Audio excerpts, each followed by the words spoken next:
Once again, everyone, good afternoon. Thank you to all of you for coming to this significant and very unique dedication ceremony presented by the National Museum of the United States Air Force in honoring the exhibit that captures a Medal of Honor mission in Southeast Asia that occurred on the 26th of November, 1968. Many of you in this audience, I know, were there in Southeast Asia on that day, and some of you participated in this very mission.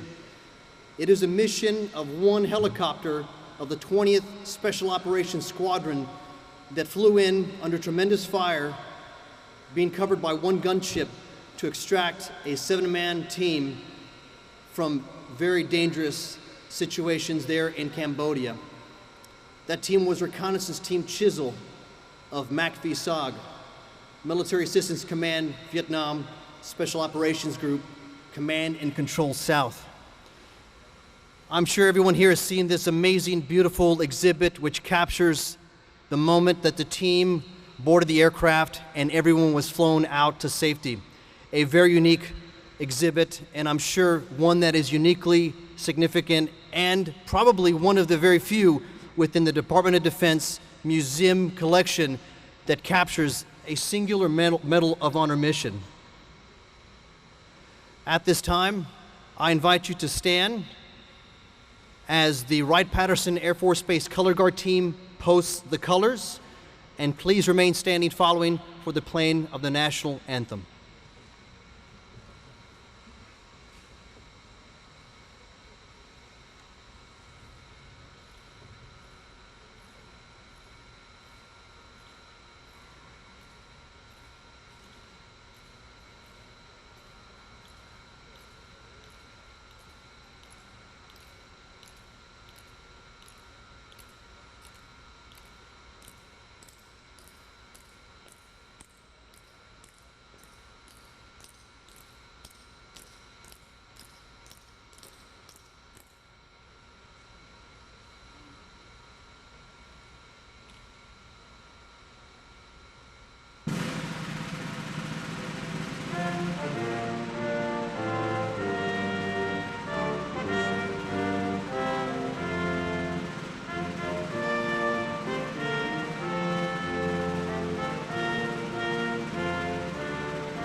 Thank you. Please be seated.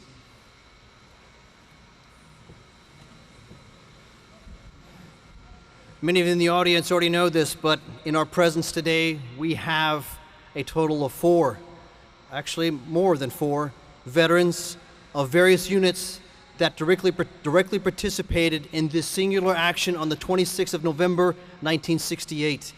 We have veterans represented from the 20th SOS. We have veterans represented from the reconnaissance team on the ground of MACV-SOG.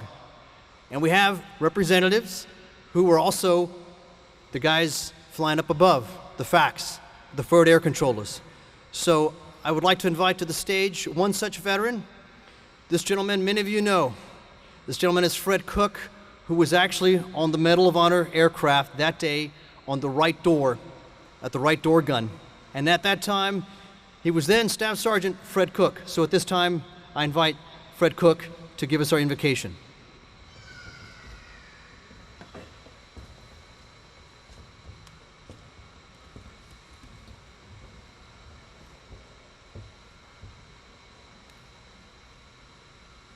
Let's pray. Our Father, we thank you so much this wonderful day. We thank you for what this day stands for. Lord, we thank you for the safety of those that are here this day and for the mission that we flew back in November 26th. Lord, we wonder sometimes why we are the ones that made it back. But Lord, that's not in our plan to know. You have the master plan. You have the master battle plan. We don't know the short sortie that we're on. Lord, as He continue to bless this assembly, bless each one here, bless the ones that are moving in as we move out, and just let everything be done in accordance with your will. In Jesus' name we ask, amen.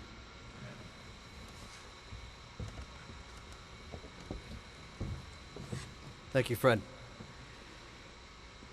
With us, we have a wide panel of distinguished visitors and guests, and I would like to recognize them at this time. First and foremost, we would like to recognize the director of this hallowed ground, this amazing museum that is one of a kind in the world. The director of the National Museum of the United States Air Force, Lieutenant General retired Jack Hudson. Thank you, General. The beauty about this ceremony is that we have veterans of the past, but we also have veterans of the current day that demonstrate and represent the lineage of these wonderful units. And we have several active duty individuals with us today. I would like to recognize initially the Vice Commander of the 27th Special Operations Wing, Cannon Air Force Base, Air Force Colonel Michael Conley. Thank you, Colonel. We're also proud to have with us today the commanding officer of the current 20th Special Operations Squadron at Cannon. With us today, Lieutenant Colonel Jeremy Bergen. Thank you, sir. There's a lot of history in these buildings, and there are a lot of historians that ensure that the facts and the things that you see before you are accurate and correct. In charge of the historians here at the National Museum of the United States Air Force, we have historian Dr. Jeffrey Underwood.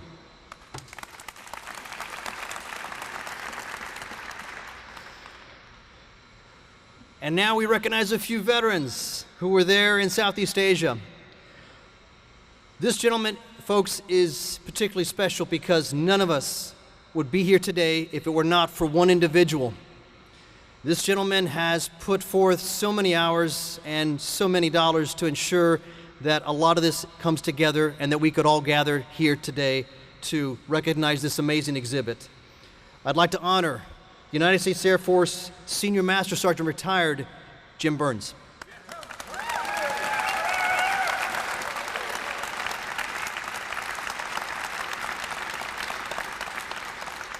I'm proud to call you my friend. Thank you, Jim. Jim is a two-tour Southeast Asia vet, and he flew, I think, every manner of helicopter in Southeast Asia. So, yes.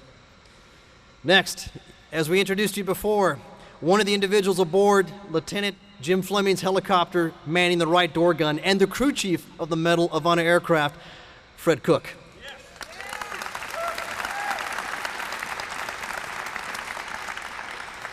Fred is a retired Air Force Senior Master Sergeant. Thank you for your service, Fred. Now, you have one man on the right door, but there is also another. And on the left door, manning the left gun on the Medal of Honor aircraft, today we are so privileged to have J.J. Jensen. J.J.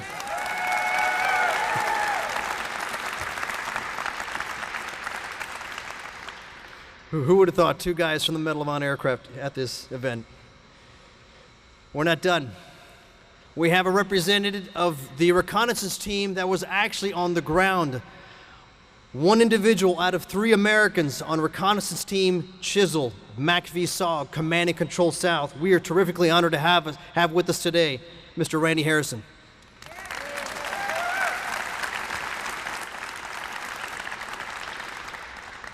We're not done yet. So we have veterans of the helicopter. We have a veteran of the reconnaissance team. But there's one more group that enabled that rescue to happen, and that was the individual flying overhead in an Oscar Deuce, an O2, the fact driver, overseeing this entire operation. We have with us today Air Force Lieutenant Colonel retired Bill Huber. And there's Bill in the back.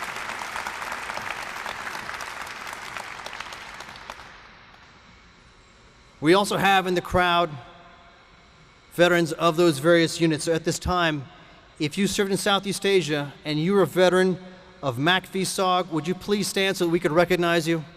MACV-SOG veterans.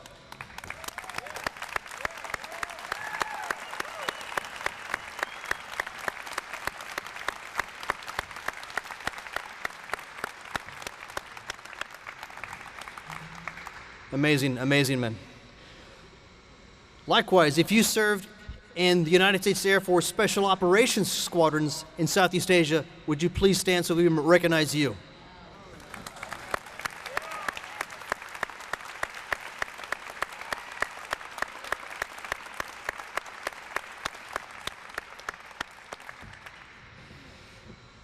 And finally, the gentleman who orchestrated so many of these missions, if you served as a forward air controller in Southeast Asia, could you please stand so that we may recognize you as well?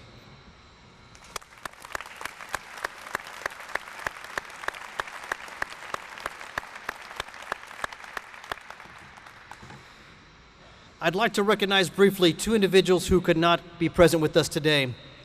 One is still living and the other has passed. The 2 individuals who were also part of this singular mission, the gunship driver that provided cover for Lieutenant Fleming's aircraft, was at that time Major Leonard Gonzalez. Major Gonzalez at the time still alive and lives in California, but because of the valor of Major Gonzalez and his crew, Lieutenant Fleming and his aircraft were able to execute their mission. So I'd like to recognize Major Leonard Gonzalez, who, I should add, because of his valor that day, was awarded the Air Force Cross. So if we could give a round of applause to Major Gonzalez.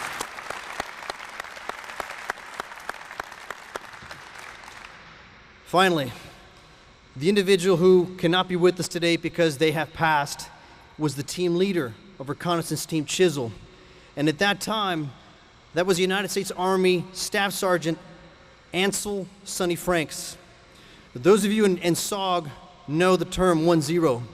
And from what I've heard from the individuals who served with Sonny Franks, the 1-0, the leader, everyone has nothing but the highest respect and homage to Sonny Franks.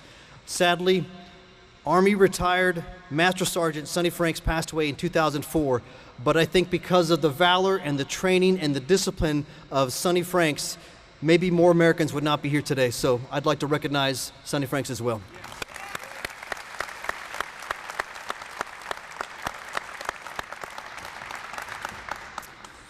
Thank you. At this time, we'd like to introduce our panel of ceremony speakers, and the first speaker we'd like to invite to the podium is the historian of the National Museum of the United States Air Force. We'd like to recognize and invite Dr. Jeffrey Underwood.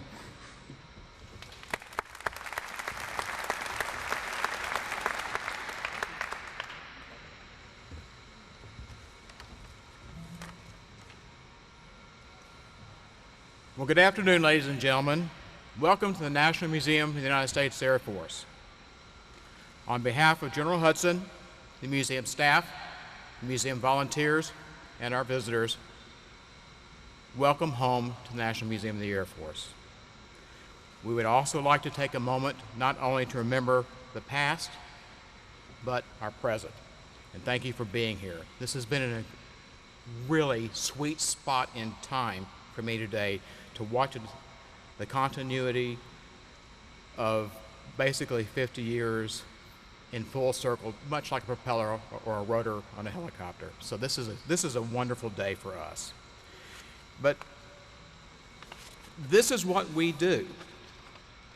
We bring the past into the present. That is our purpose. We make sense of what you men and women have done for our Air Force and for our Republic. And that's our job, is to make sure that people do not forget. We are the keeper of your stories, and we hope we do it right. So, for that reason, telling the story of the secret war in Southeast Asia was really important to this National Museum. A lot of us know about the secret war. During the time, I was still pretty young, I knew nothing of it. Most Americans knew nothing of this war. We were not told because it was a secret war. And that's why now that we can tell your stories, it is so important for us to do so and do so well. The clandestine efforts that were conducted during that war to try to stop the flow of men and supplies from North Vietnam never got the recognition at the time, unless it was leaked by the press, of course. I think most of you all know that that did happen a couple of times. But the American people are still kind of fuzzy on the whole thing of the Southeast Asia War. We know what our current special operations people do. We got to see a lot of video from Desert Storm. And so we have a pretty good idea. We will never know exactly, but we can try to understand. And what we certainly do not know is how dangerous each and every one of these missions were. No matter how routine it may have seemed at the beginning, it could always go south, as you all well know. So now we get the opportunity to tell these once classified stories in your National Museum of the United States Air Force. Now, here in the Southeast Asia Gallery, Southeast Asia War Gallery, what we're trying to explain is how this war was conducted across the border, jumping the fence into Laos and Cambodia. And the diorama is designed to match with the broader story of the secret war, because the broader story is one thing, but we were trying to capture one instance, one snapshot in time of a moment that should not be forgotten. And that's what this is all about, is one little snapshot of time. And that snapshot includes not just an aircraft. The aircraft is important, but the people are much more so. And that's what we're trying to get across to everyone who walks through. They may not know about the secret war. They may not know about the war in Southeast Asia. They may not know a great deal about it, except for what they've seen in movies. So if we have done this well, and I think we've done a pretty good job, a person will walk up and they will see that diorama and they will be drawn in and they will learn more about what you men accomplished and what you did for us, for each of us. So this little instance is just one of those little moments that as you walk through this museum, you'll see that this little second in time, a moment in time, is not a great deal different than if you go back into the World War I section or you go into the most current operations. You will see these little moments of time, and this is what provides a continuity throughout this entire museum that will tie not only you, but you and also the children who are walking through this door, and perhaps they too will follow this lead. So we have a 50-year circle, and I hope the next 50 years continues to fill out this circle and make it a brighter one for people to understand and have a greater appreciation for what has been accomplished and what was sacrificed, and give hope for our future, which is bright. So, as one last thought, I love the continuity of having a CV-22 coming into the museum and landing on the field that once upon a time the biplanes were used to fly, and they flew in and out of this field. So we have, as next year the National Museum prepares to celebrate its 100th anniversary, this is kind of a nice kickoff to fulfill that entire circle. So I thank you very much for being here. We appreciate your service and your help. And for those of us who worked on that diorama and the exhibit, this was a very emotional exhibit to work upon, because many of us got to actually meet the participants. And if not, we knew other people who were forward air controllers. We knew other people who were on the ground. And so it had a personal connotation that I hope we did it justice. Thank you very much.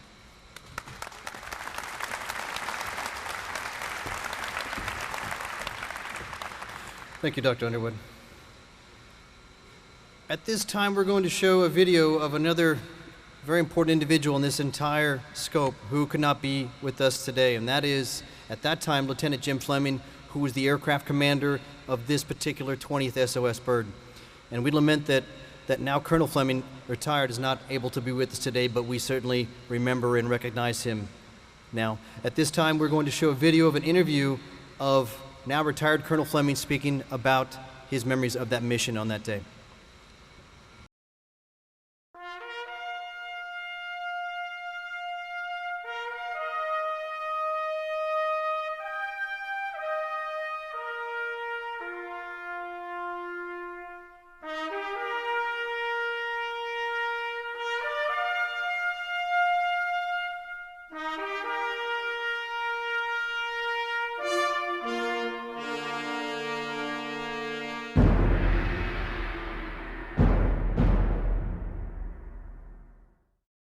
I was born in Sedalia, Missouri on the 12th of March, 1943.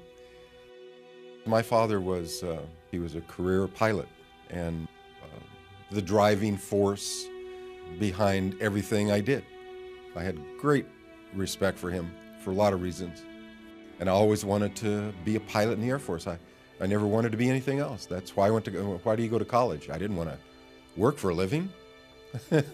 So I went to college to be an ROTC and be a pilot, and I did. I became a pilot in the Air Force and was for 30 years. James Fleming graduated from Washington State University in 1966 and was commissioned a lieutenant in the Air Force. Halfway through pilot training, the Air Force needed helicopter pilots to go to Vietnam. Fleming's desire was to fly in combat, so he volunteered. By 1968, he was living in the jungle of Vietnam and flying Special Forces units deep into enemy territory for reconnaissance patrols. Before you took off, you would brief, you would go over, and you would shake hands and hug the team members and the crew members. Not a lot of talking going on. And what's going on here is what you see in football when men stand around and hold hands, these big guys hold hands. There's a bonding going on there. In fact, just the hair stands on my neck when I think about it. There's a bonding going on there. No talking, but what you're doing is you're saying, I'm gonna take you and I'm gonna put you out in the middle of hell. If you have to come home, I'll bring you home. I'm telling him that. That's my duty, it's my honor. That's what I do. I will do that for you. That's what I'm gonna do. And he is taken into his heart, I'm gonna go out there and do my job, because you know what? I know if I get in trouble, Jim's gonna come and get me. Real hot area we were going into, all up and down the Cambodian border. When we went on a mission, we went in a formation of 5 helicopters, 2 gunships, the insert or exfil slick, the guy that puts them in or the guy that picks them up, an empty slick to pick up anyone that's shot down, because we're behind enemy lines. No one's coming after us. No air support, no artillery support, no ground support. We're on our own. And of course, we had a forward air controller, either an O1 or an O2, that would lead us in. On November 26th, Fleming and his crew inserted a 7-man Special Forces team across the border into Cambodia for an intelligence gathering mission. After getting a team okay from the ground, they went to a remote location to wait. We're sitting around listening to rock and roll from the Armed Forces radio and eating sea rations and smoking cigars and, setting alert out in the middle of this miserable little place. When I put the team in, they got their 20-minute okay. They moved up to this road and set up a watch position and an ambush position. They had been there a couple hours, and here came a large enemy force down this trail. And one of these enemy soldiers walks over and starts to relieve himself. The guy saw Frank's eyes. He looked forward and looked at him, and then all of a sudden he jerked back, and Frank hit him, and that opened up the ambush. All 7 of these guys that were there opened up an ambush and knocked down who was ever in front of them, and then started leapfrogging back to get out of the area. And as soon as they did that, the radio operator with them keyed the mic and said, Tango 5-1, contact, need extraction. As soon as that happens, we get it, we're on our way.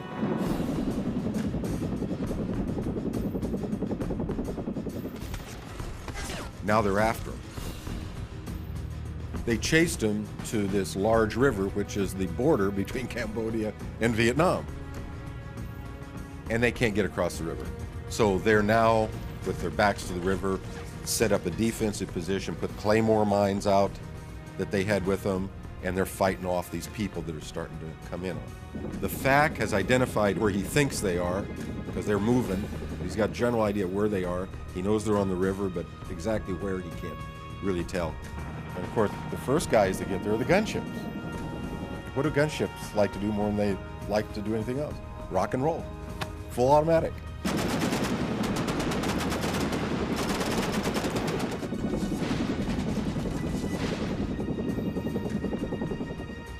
Well, lo and behold, they go across, and we didn't know these people were pulling some Chinese 51 caliber machine guns with them.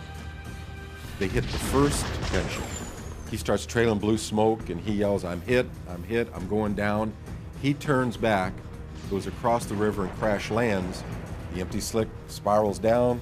They get in that helicopter, and they go home. They can't help anybody, they got it, so they're going home. The third medic helicopter has engine trouble and goes home.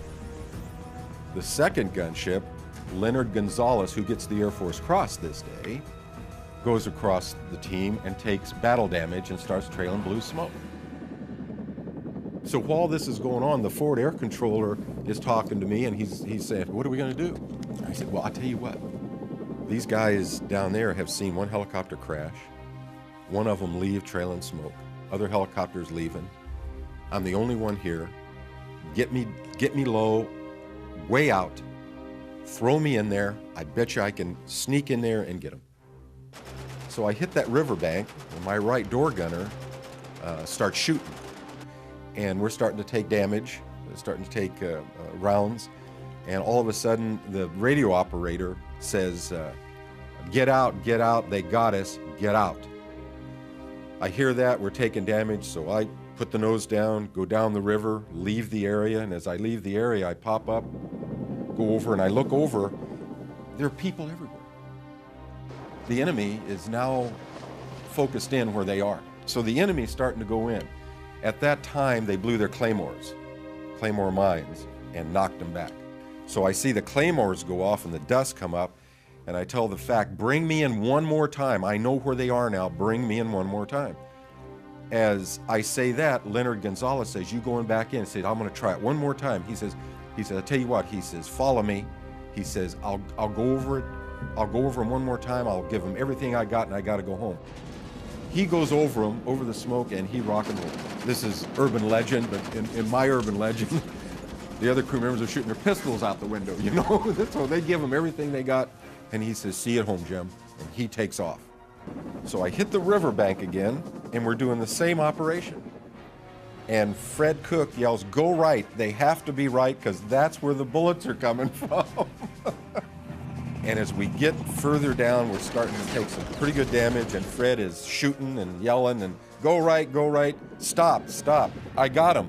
They had made it down to the riverbank, and they were half in the water, half of them in the reeds, this sort of underbrush, and the blades had blown those reeds, and we found them. And Fred Cook, God bless him, I hear him go, hold your hover, hold your hover. I got one. And what he's doing is he's leaning down and grabbing these guys and jerking them in. And I'm looking around and I see people darting up and, you know, just sort of jumping up and down, and shooting, and he's shooting. And there are 7 of them out there. We only got 6. And as I look over, Randy Harrison jumps up. He was the last man, and he waited till everybody was aboard. He gave him a last burst of his automatic weapon, threw it down, and took off to the helicopter and jumped in the water, sort of a flying jump in the water, trying to hit the helicopter, missed, and took about 1 stroke in the water and got his arm over the skid. And Fred Cook reaches down and grabs him by the rucksack and yells, "Let's go!" And we drug him through the water, and off we went, and went back, and the rest is history. I was injured in January 1969 and medevaced to Japan. And I spent from January, February, March in the hospital in Tachikawa Hospital in Japan. And when I got back to Vietnam, one of our helicopters showed up, picked me up, was going to take me back to the unit. So I get on the helicopter, and of course, you know how guys are. "How was it, Jim? Did you have a good time?" "Oh, yeah, I had a good time." You know, that sort of stuff. And the guy flying was George Livingston. He said, "Well, Jim, you're going home." I said, "Yeah, I got another 3 or 4 months of this left." He said, "No." He says, "You're going home tomorrow." I said, "I'm going home tomorrow. Why?" He says, "The president's nominated you for the Medal of Honor." It was by Richard Nixon in the White House in May of 1970. They flew us in, my family and I, and my mother and father were flown in, and my father had his uniform on. I doubt if I'd seen him in a uniform in the entire time I ever lived at home. He always wore a flight suit. He was a crew dog. He flew airplanes. That's what he did. But he had a uniform on, and I looked down at his ribbons, and he had an air medal. And I said, "Dad, where'd you get the air medal?" And he looks at me and he goes, "Iwo Jima." I said, "Iwo Jima?" He said, "Yeah." I said, "What'd you do at Iwo Jima?" He said, "I was the pilot of the C-47, one of them, that went down that beach dropping gun barrels and blood plasma to the Marines." And then the band, had a band, does the Hail to the Chief. And it was like the waters had parted. In walked President Nixon. It was just great. He says, "I tell you," he says, "I'm just so proud to be an American today, and so proud to be able to bestow on these Americans the highest honor I can possibly bestow on them. Today's not my day, it's your day."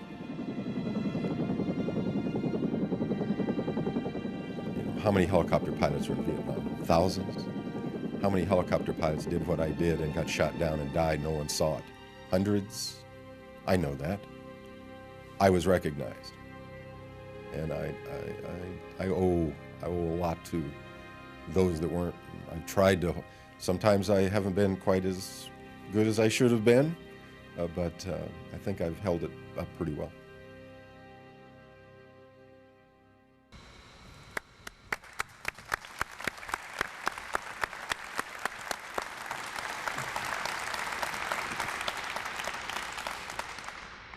In watching that video, I think everyone can understand the caliber of men that these units produced, and Jim is certainly reflective of that, and he's reflective of all the men of the 20th that served in Southeast Asia, that without any hesitancy, without any thinking about it, they were willing to lay down their life for one another.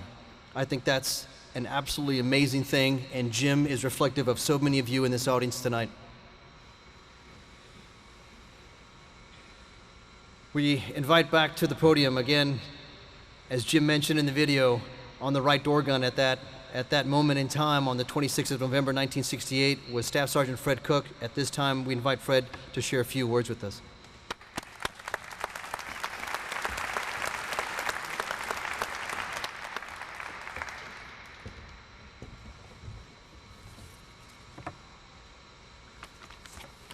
I really don't know if I can do this or not, honestly. Because when I was asked if I wanted to speak, of course I do. Friends here I've not seen in 48 years. And a lot of thanks I want to give. When I started looking at what I was going to do, a country song came to mind, Digging Up Bones. And that's what I did a lot of, digging up bones, trying to remember the people I flew with and worked with and what people meant to me. And so many of them are here today. But I really want to use this time just to say thank you. That's all. Thank you to the staff here at the museum. They did an awesome job. I know I first started talking to them in either 2010, 2011, something like that. So this has been building that long. But they worked so hard to make sure it was right, it was accurate. I don't know how many phone calls I got. Was it this way or that way? So I thank the staff, everyone's involved in. I remember Scott Bradley very well. And then to put this together, Alex, and I don't think we've recognized Alex, but he is, give him a round, please.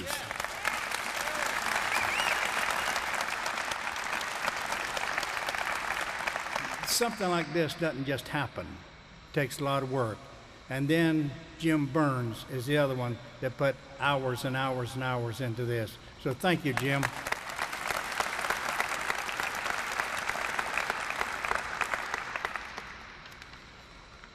And I borrowed some of Jim's homework, got some names, some people I want to say thank you to. Some have passed on, but I still want someone to be recognized. I could not find the names of all the crew members on that mission, but sort of been mentioned, Colonel Fleming. Our co-pilot was Major McClellan. He has passed on. Then myself and JJ. And then down the list I have Major Eppinger, Major Heyman, Brodier, Miller, Winkles, Gonzalez, Russell, Combs, Cogan, Miller, Simonetti, Reynolds, Leroy Milton. Notice that was Leroy. I got straightened out. It's not Leroy, it's Leroy. The best drum player you have ever heard, I promise you. And how did that get in this conversation? We got some little old band to come up to Bamatua City to entertain us. And they had a drummer that could half play the drums. And Leroy said, if you let me up there, I'll show you how to play the drums. Well, I mean, we're who we are, get him up there. And Leroy broke the drum head. He played it that hard. So we had to take up a collection and buy a new drum head for that drummer. But yes, and then to the team itself, Franks, as mentioned, and Hughes and Harrison, the Facts, Huber and Anderson. And Franks, the team leader, he was known as Dry Hole Franks. He never run into anything, nothing at all. We put him in, he stayed the time he's supposed to stay, we'd go get him. No firefights, no action, no adrenaline rush. But when he stirred it up big time.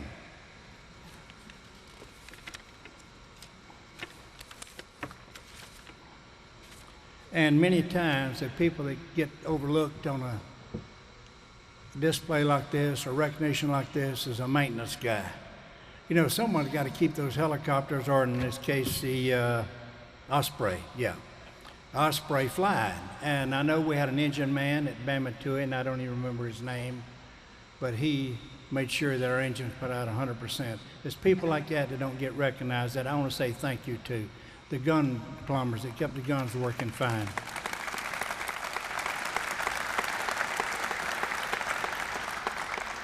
Everyone did their job and did it well, just like Jim was talking, the Facts and the Gunbirds and the Slicks and the team that's on the ground. Everyone did their job well, so the mission went off like it did. But that would not have been there were it not for the ground troops, the ground people. Not only did that mission go exciting that day, that was, I almost hate to say our norm, but the day before that we had one just as hot, right, JJ? The day after that, one of our birds was shot down. We lost a member of the 20th. So that's the kind of missions that we flew. Again, thank you to the ground people that kept those helicopters going. Thank you for the support. And really, I want to say thank you to the wives and families that were back home. That kept me going. So thank y'all. Yes, please.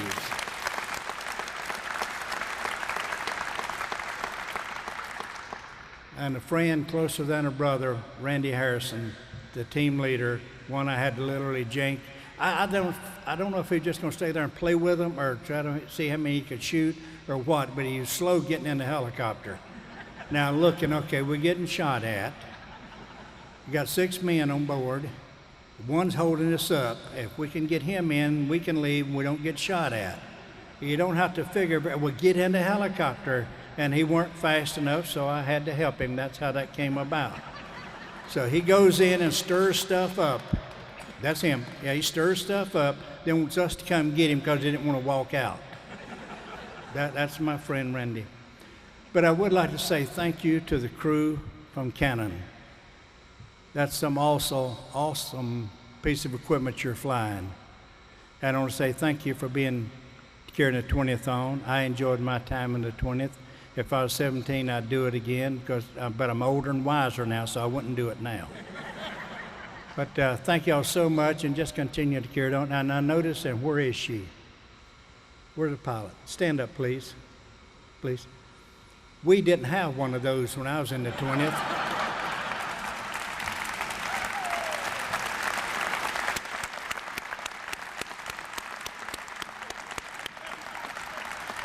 You keep doing everything you're capable of doing and don't let anybody talk you out of it, okay? Carry on the tradition of the 20th. If you give you a hard time, call me. I'm sure we can round up 2 or 3 guys to help you out, okay? But thank y'all for this. Thank y'all for being here. And again, thank the staff for making this possible. I appreciate each one of you. I love you. You'll never know how much. And thank you.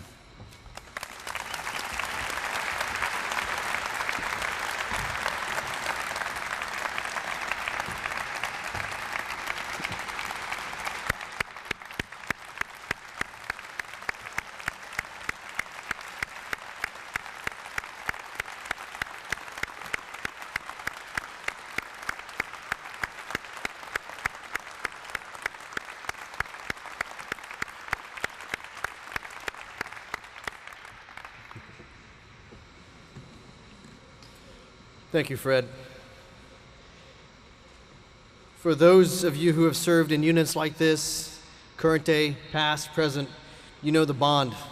You know how unique and significant that bond is, and that bond existed on that day, on that helo, in that squadron, as it did with so many other units in Southeast Asia. And I see the bond between Fred and JJ and Jim and Paul. And at that point, it's not lieutenant to staff sergeant, it's comrade to comrade. And they're working together, watching each other to take care of other comrades on the ground. They're comrades in a very bad way, in a very bad situation. The reconnaissance team there on that riverbank. And we see that living history today that you gentlemen show us, and that you reflect that to us in a very personal way. I find that extremely special, and it's just an amazing, amazing thing to be with you and to listen to those things today. Fred and JJ are with us today. They were on that bird, and today we're honored to have one individual on the reconnaissance team that Fred mentioned there in his comments. This was the team 1-2.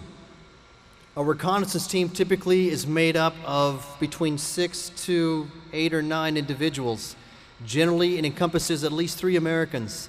The team leader is given the term the 1-0. The second man is the 1-1, and the third man is the 1-2. On that day, the 26th of November 1968, the 1-2 was in fact a strap hanger. And that's the term for an individual that is not organic to the team, but is joining that mission for whatever reason. And on that day, First Lieutenant Randy Harrison was a strap hanger, and he was joining the team to understand what his men were experiencing. Technically, he didn't have to run missions as an officer, and especially as the company commander, but Randy Harrison specifically chose to make the decision, I want to understand what my men are experiencing. So at this time, we invite Randy Harrison to share a few words with us. Please welcome Randy.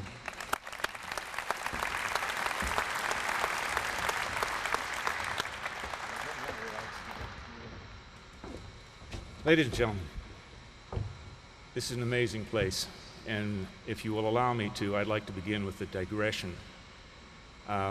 When I first heard of this event, I wondered how it would be that somebody who wore Army green was going to be given a day pass into the sanctum sanctorum of Air Force Blue. And I thought, well, maybe somebody told him about my mom and dad.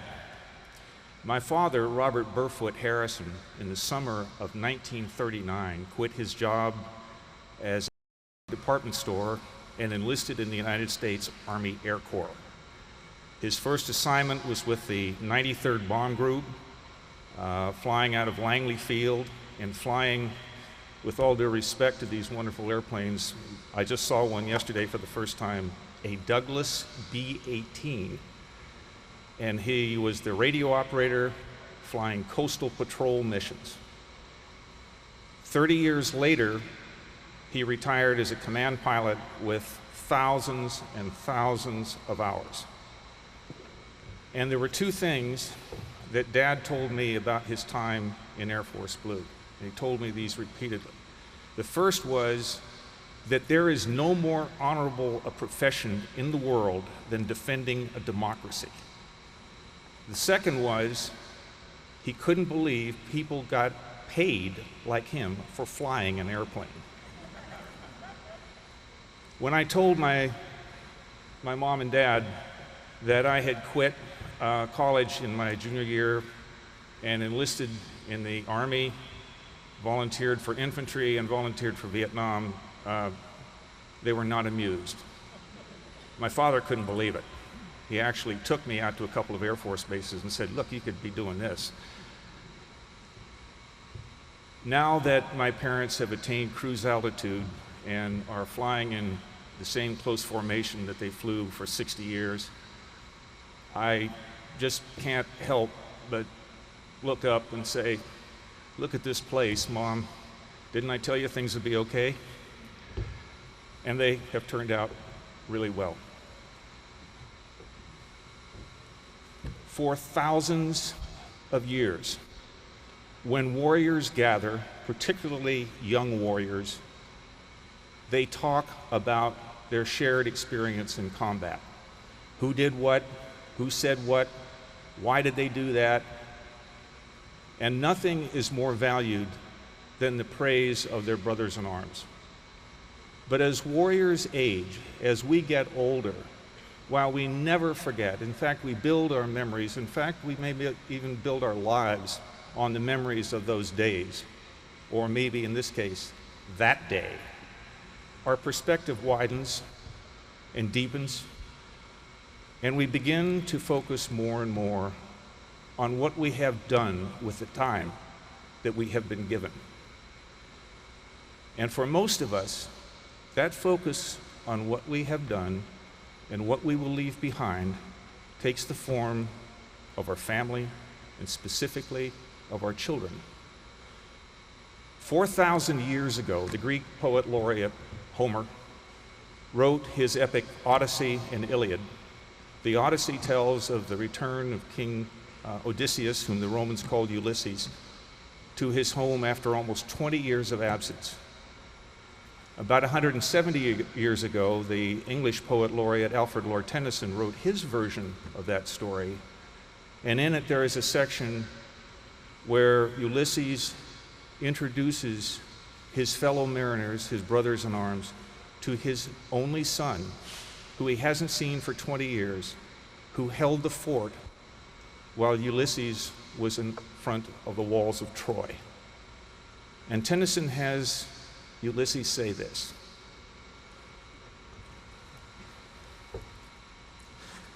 "This is my son, my own Telemachus, to whom I leave the scepter and the isle, well loved of me, discerning to fulfill this labor and by slow prudence to make mild a rugged people, through soft degrees subduing them to the useful and the good.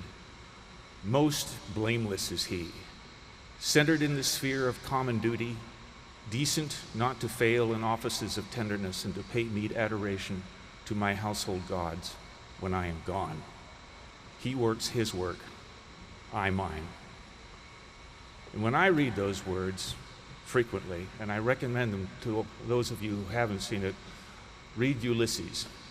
If you're a warrior, if you want to have an understanding of a warrior's life, if you're not one, look it up and read it. And when I read it, I find myself saying, these are my sons, my own Tyler Randolph and my own Robert Spencer, to whom I will leave what I may. I love my sons. They are caring. They are good citizens. They are the vessels in which I have placed our family traditions and our values, and they will carry them into the future. They live their lives, and I've lived mine. There was a specific moment on the 26th of November of 1968 when I had to leave my position on the line to refill my magazines, about 20 of them, as a matter of fact, that were empty. And I moved to my rucksack, and as I was loading my magazines, I looked across the river at the increasing amount of cruiser weapons fire that was coming into our position. And there were three things that I knew. One was that Jim and JJ and Paul and Fred had already come in once, and we couldn't get to them, and they left. Two was that 3 of the 5 helicopters supporting us were out of the picture. And the third thing was that I knew with as much certainty as I've known before or since that I was going to die that day in that place. There was no question about it. It was a shoulder shrug kind of thing. It's over, right here. And I thought of my mother.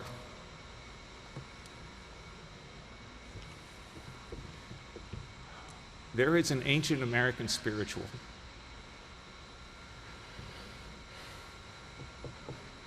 the words to which,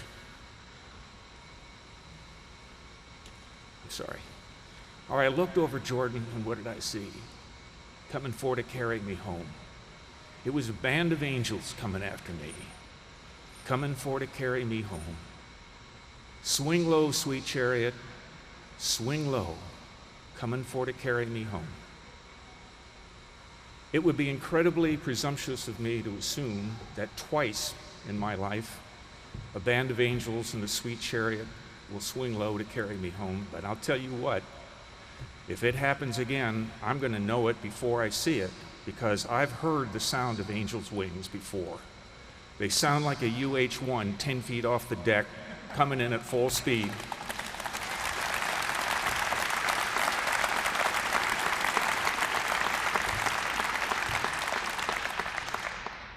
To carry me home. Home to a completed college education, home to great work, home to wonderful friends, home to marriage, and home to children, 2 sons, that I would never have known were it not for the Green Hornets on that day in that terrible, terrible place. So Fred, JJ, Jim, Paul, wherever you are, man, I will never be able to adequately express to you my love and my appreciation for giving me the opportunity to dance at my son's wedding.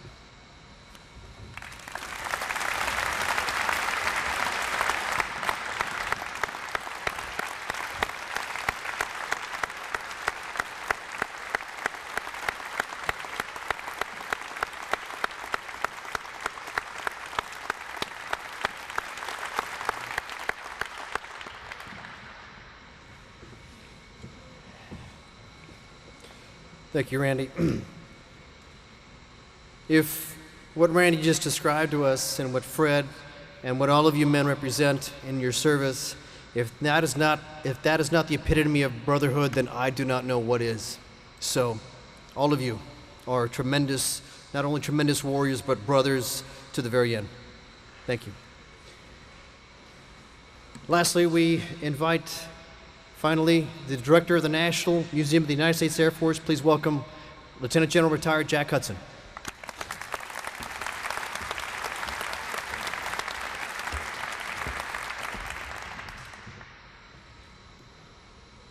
Well, good afternoon, ladies and gentlemen.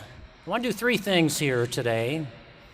And so the first one is to ask all of you to let's keep in our thoughts and prayers all of our folks, military and civilian, who are deployed around the world, many of whom are in harm's way, and their families who anxiously await their safe return. We have many of them out there. We know some of what we're doing. Some we don't know about, but they're out there and they're doing a great job, mostly young folks. So let's keep all them and their families in our thoughts and prayers. Secondly, I would just like to say that we're in the middle of a multi-year commemoration and remembrance and thank you for all of our veterans of Southeast Asia. So would all of you who are served in Southeast Asia please raise your hands and let us recognize you. We got a lot of hands out there. Thank you for your service. And thirdly, I want to tell you all just a little bit about what all this means for our Air Force and our nation and our National Museum of the United States Air Force. So our mission here is twofold. One is to tell the Air Force story to the public, and secondly, to inspire our youth. So everything you see here does one of those two components or both. So it takes time and effort and a lot of research and a lot of help and resources to make things happen here. It just does. And we work very hard at that, and we need help for that, and by gosh, we've done it. So, for example, the Green Hornet exhibit here, which we are honoring today, was a long time in the making, but it's all worthwhile. And we do our very best to make sure that things are authentic, that they're real, that they're accurate. And so earlier this afternoon, just before the ceremony, I was standing with our mission veterans, and Randy asked me, well, what else can we do for you? And I said, you know, you folks have already done it. You're here, you served, you helped us make sure that we got things right. For example, when we first did the exhibit, we didn't have the right pistol holster. And we found that out thanks to Randy. And so we thought, okay, we got to get this right because we want everything right. So we fixed that. And so we worked very hard to make sure everything is accurate, authentic, and just right. And really the question for you folks from me is, what else can we do for you? So we're there for you. You just let us know.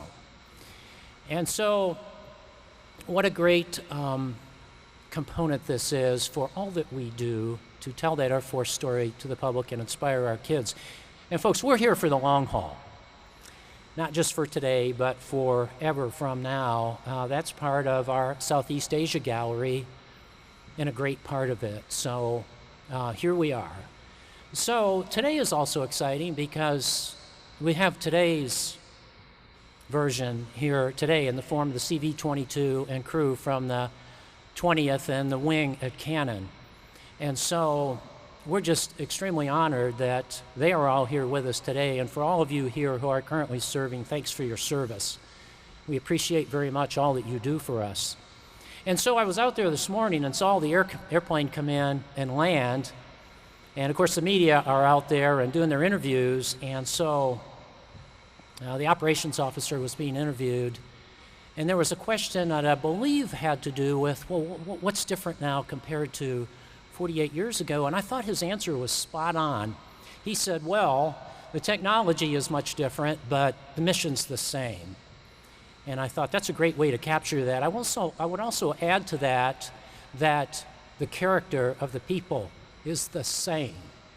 Because we all know that if a similar scenario happened as described over here in the exhibit today, in a jungle somewhere, that our 20th folks would do exactly the same thing that the crew did back then to get our folks and pull them out. And we also know that that has happened many times lots that we don't know about or doesn't get publicized, but has happened and will continue to happen in Iraq and Afghanistan and other places around the world where our folks are operating. So the character has not changed either. Our folks, and you know it when you talk to them, that's the same too, that they would do exactly the same things today. They do it now and will continue to do that moving forward. And all of our folks are like that. So that part is just the same as well, that splendid character that we have to have and we do have in our military. So the other thing I'll add here is that we have a CV-22 over on the other part of the base here. It's in a restoration hangar. So later this year, when we disassemble and take away the Math Alive exhibit, and it goes on to its next stop, and that area is freed up, and we do a little bit of moving around back there, the CV-22 will come over. And so that was the test airplane that came here from Hurlburt, and so we have it now as a representative of that mission, of that airplane, and of the people who fly it, maintain it, support it. It'll be there in the Cold War gallery, so we're really fortunate in that we have the thread. We have the thread from the 20th here with the Green Hornet exhibit connected to the CV-22 later this fall over there in the Cold War gallery, and what a great thing that is. I mean, we are so fortunate that we can do those kind of things to help tell the Air Force story and inspire our kids.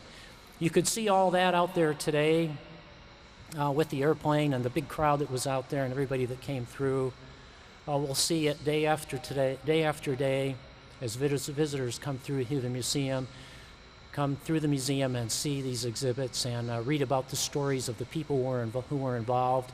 We'll see it in the form of the education programs that tell the stories of the Air Force to all who come here, particularly the school groups. And we see lots of them in every bus that shows up here with a load of kids that comes through here. We know there are future airmen or civil servants in the form of scientists or engineers in those buses. And they are inspired by what they see and learn here. And so all of the exhibits here, all the stories they read about, everything they see goes toward that inspiration. And now we have it with the Green Hornet exhibit here. We'll have it with the CV-22 back here, and we'll fill that out with photographs, text, and other things to help tell the CV-22 stories as well. So again, thanks to all who served in Southeast Asia. We are deeply honored to have our mission vets here today. Thank you for your service. We are just extremely glad you're here. And once again, what else can we do for you? You let us know. For those who are currently serving, thanks for your service. Thanks for being here today. We look forward to seeing your flyovers on Saturday morning. We just need a little bit better in the form of the weather forecast, but hopefully we'll be there for that. So, ladies and gentlemen, thank you for being here today.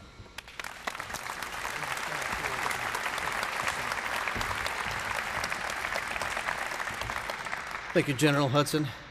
At this time, Jim Burns will approach the stage, and he would like to make a special presentation to General Hudson at this time.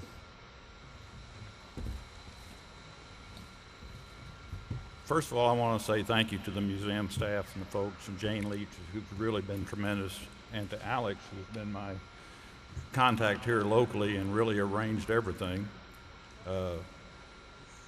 On behalf of all the Green Hornets and furnished by the active duty folks, Colonel Bergen, would you please come up?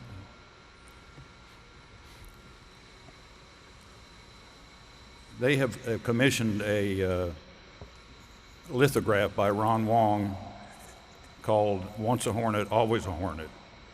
And it shows the legacy of the Green Hornets. And we have a presentation I'd like to give to General Hudson and to the museum. And it shows all of our legacy for all of the Green Hornets. General Hudson.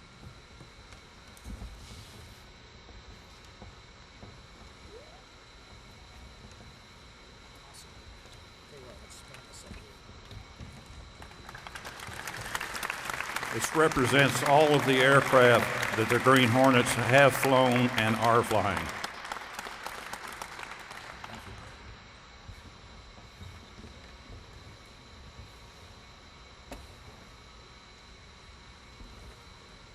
And I want to thank Colonel Bergen and Colonel Mutza about for furnishing the lithograph and allowing us to present this to the museum. And thank you all for attending. It's been great. Thank you.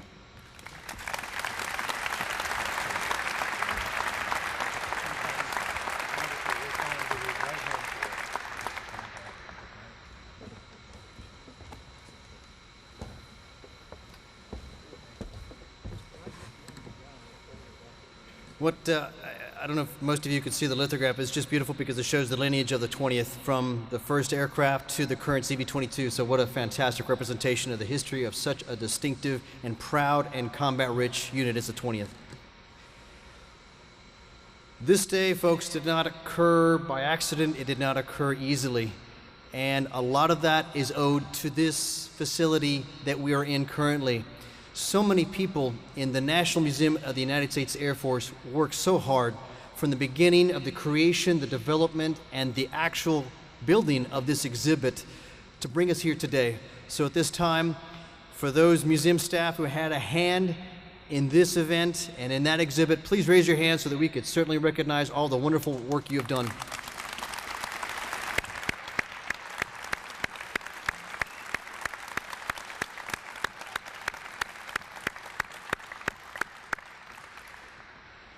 Amazing, amazing work. I know talking with Scott and Roberta and Teresa, and those are just a few names, just an amazing team, folks, that build and strive to preserve the history that you men made in Southeast Asia, and that we strive, as the General said, to display to our children and future generations that will live us far into the future. Keep that history alive. I will recognize that after the event, we'll have a quick photo ceremony. If you'd like to take photos with the veterans or others, please feel free to do so. And at this time, I pay final homage, and we pay final homage to you, all of you men, the men of the 20th, and MACV-SOG, and the facts. We stand on your shoulders.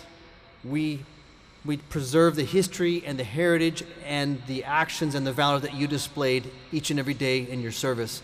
We are better Americans, and we are a better nation for all of your service. So we stand in tremendous debt to all of you.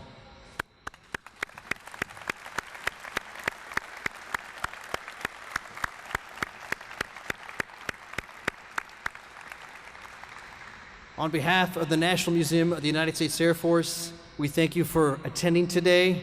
We ask that you drive home safely. And if everyone could please stand for the playing of the Air Force song by the Wright-Patterson Band of Flight. Thank you, and have a wonderful afternoon.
Where's Bob at?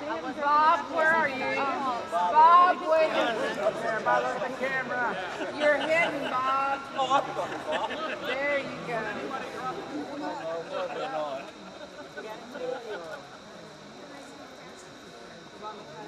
Bob.